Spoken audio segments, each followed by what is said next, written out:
नमस्कार, मैं अजय कुमार और आप देख रहे हैं द देसी अड्डा। हमारे साथ हैं द देसी अड्डा के वरिष्ठ संपादक राकेश तिवारी। देखिए, क्या सचमुच पप्पू यादव डर गए हैं? जिस तरह से बाबा सिद्दीकी की हत्या हुई और उसके बाद लॉरेंस बिश्नोई का नाम सामने आया और पप्पू यादव ने उसके ऊपर एक एक्स पर पोस्ट डाला और पोस्ट डालने के बाद पप्पू यादव अचानक से चुप हो गए हैं। तो क्या सचमुच पप्पू यादव को डर सता रहा है? उनके ऊपर क्या कोई खतरा मंडरा रहा है? आज इन्हीं सारी विषयों पे विस्तृत चर्चा करेंगे अपने संपादक राकेश तिवारी से। तो आइए जान लेते हैं पूरी कहानी। राकेश जी नमस्कार। धन्यवाद आपको। पप्पू यादव का जो एक्स पे पोस्ट आया था लॉरेंस बिश्नोई को लेके और अचानक पोस्ट आने के बाद वो चुप्पी साध दिया, क्या उनको कहीं डर सता रहा है किसी बात का? देखिए, पप्पू यादव बिहार की राजनीति में बड़बोलेपन के लिए जाने जाते हैं। जी। वे बोलते हैं, कभी रुकते नहीं। कोई भी मुद्दा हो बिहार का, पप्पू यादव का बयान उस पर जरूर आता है। वो ऐसे नहीं है कि कोई ढुलमुल नीति अपना ले या चुप रह जाए। बेबाक है। वो बेबाक है, वो बोलते हैं। और जब मुंबई में बाबा सिद्दीकी की हत्या हुई तो उसके बाद पप्पू यादव ने ट्वीट किया, चैलेंज दिया लॉरेंस बिश्नोई को, जिनका नाम उसमें आरोपी के तौर पर आया। लेकिन पप्पू यादव ने ये सोचा नहीं होगा कि जिन शब्दों का उन्होंने प्रयोग किया उसमें से कई शब्द आपत्तिजनक भी हैं जी। और उन शब्दों के लिए अब पप्पू यादव की खिंचाई हो रही है। और ऐसा लगता है कि पप्पू यादव वो ट्वीट करके फंस गए, चारों तरफ से फंसे हैं। ये मैं आपसे इसलिए कह रहा हूं क्योंकि मैं आपको पहले ट्वीट पढ़ देता हूं कि उन्होंने क्या लिखा है। उन्होंने लिखा कि यह देश है या हिजड़ों की फौज। सबसे बड़ा जो सवाल है, लोग आज इसी पर उन पर गुस्से में हैं और उनके विरोधी जो है, उनके विपक्ष के लोग हैं, वो उनसे सवाल पूछ रहे हैं। आरे हाथे लिया है कि यह देश है या हिजड़ों की फौज। यानी कि भारत को हिजड़ों की फौज बताने वाले पप्पू यादव, आप उसी देश के मेंबर ऑफ पार्लियामेंट। कहने का मतलब कि भारत हिजड़ों का फौज है और पप्पू यादव शेर बन के बैठे। नहीं तो आपने फिर गलत बोल दिया। यही तो लोग बोल रहे हैं कि यह देश है या हिजड़ों की फौज।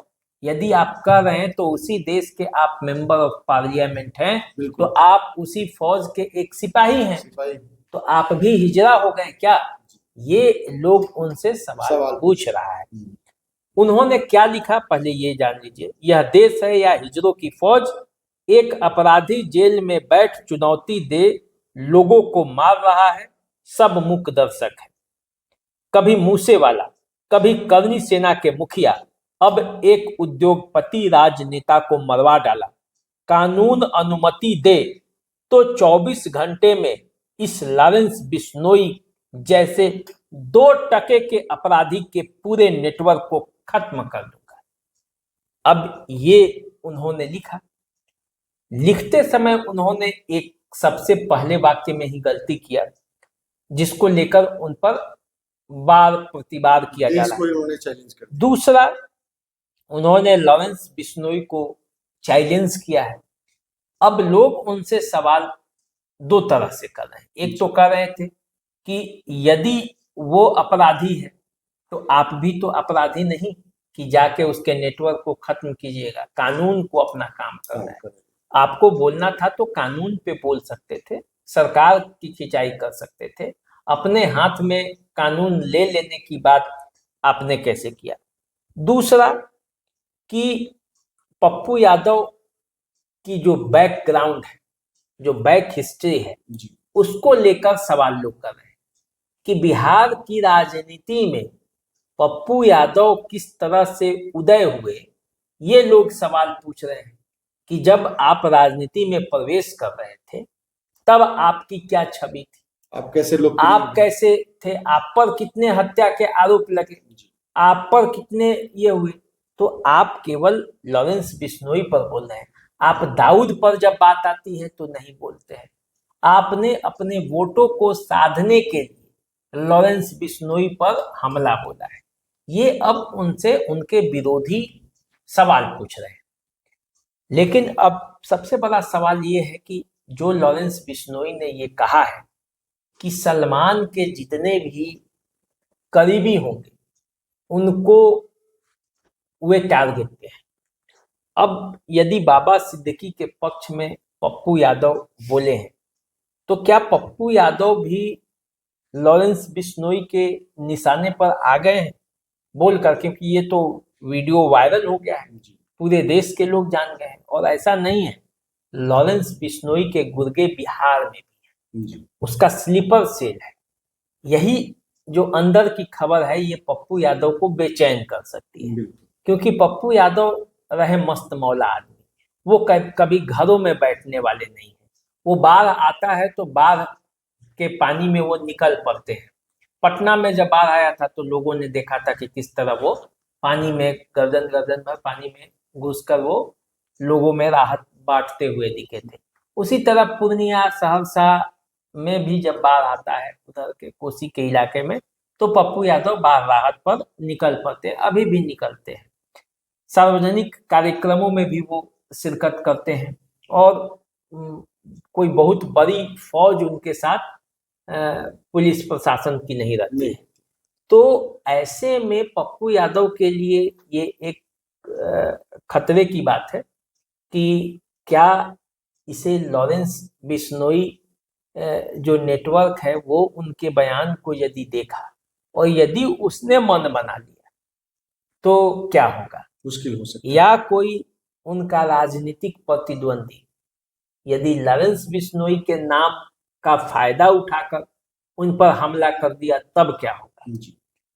तो कुछ लोगों का मानना है, कुछ लोग जो कर रहे हैं वो ये कर रहे हैं कि पप्पू यादव ने जानबूझकर ऐसा बयान दिया ताकि उन्हें सुरक्षा मिल जाए और उन्हें सिक्योरिटी जो है वो भरपूर मिले। वो सांसद हैं, वो चाहते हैं कि बड़ा पूरा सिक्योरिटी गार्ड उनके आगे पीछे घूमे, तो इसलिए उन्होंने ये बयान दिया।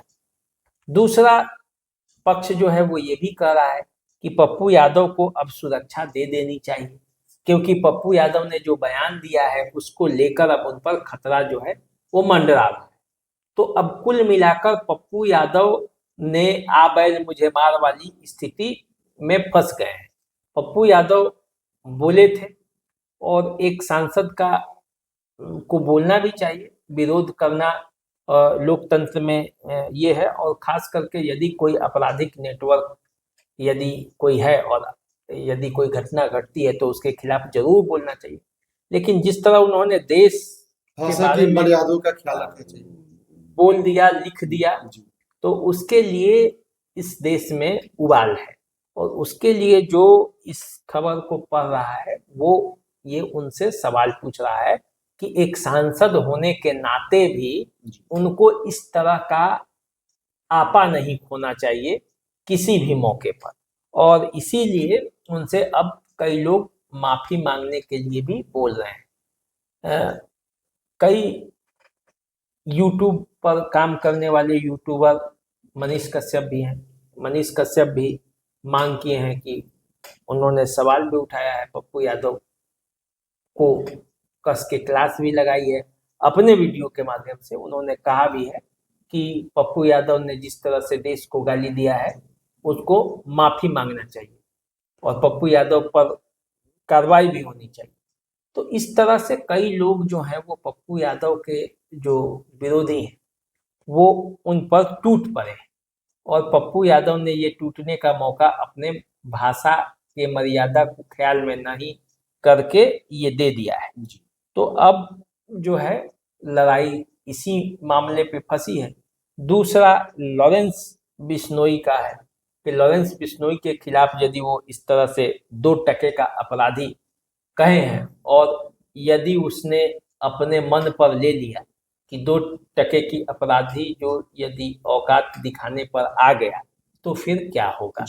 क्योंकि बिहार की राजनीति में ऐसा नहीं है कि पप्पू यादव बहुत बड़े केवल बलशाली और बाहुबली हैं।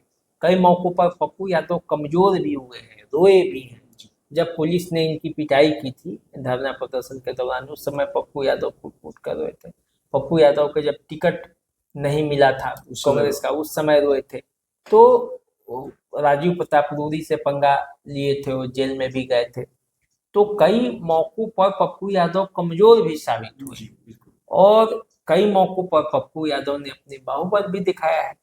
तो इस तरह से देखा जाए तो इस मुद्दे पर जहां किसी ने नहीं बोला, कोई व्यक्ति खुलेआम लॉरेंस को चुनौती नहीं दी, तो ये तो दिलेरी की बात है। पप्पू यादव ने दिलेरी दिखाई, लेकिन ये दिलेरी जो है उन पर कहीं भारी न पड़ जाए, ये भी मामला है। और इस मामले को देखते हुए अब पप्पू यादव अब इस मामले पर चुप है, उनका उसके बाद कोई बयान नहीं आया है, क्योंकि लॉरेंस बिश्नोई के गुर्गे बिहार में भी उनका नेटवर्क है और अनमोल बिश्नोई जो है वो बिहार का नेटवर्क देखते हैं, ऐसा समाचारों में आता है।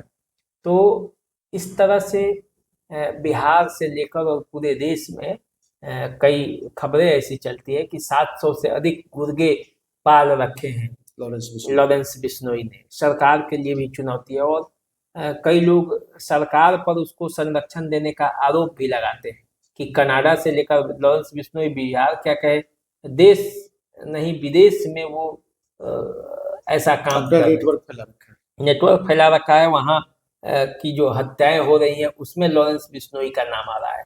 अब इस पर पप्पू यादव और सरकार क्या रुख अपनाती है ये देखना है, और कैसे इस मामले का जो ये विवाद है ये समाप्त होता है ये भी देखने वाली। तो पप्पू यादव बिहार की राजनीति में बर बोलेपन के लिए फेमस है। उनकी बयानबाजी हर मुद्दों पे आती ही रहती है और इसी तरह के घटनाक्रम में पप्पू यादव एक्स पे पोस्ट करके लॉरेंस बिश्नोई को जो संदेश दिया है उसमें खुद फंस गए और पप्पू यादव को इस पोस्ट के बाद कहीं ना कहीं कोई डर तो जरूर सता रहा है, जिसके कारण वो चुप बैठे। तो इनकी चुप्पी कब टूटती है इस पर आप इंतजार करना पड़ेगा और देखना पड़ेगा कि आगे क्या होता है। तो हमें दीजिए इजाजत और हम इसी तरह के नए चर्चा को लेकर एक बार फिर आपके बीच उपस्थित होंगे। नमस्कार। नमस्कार।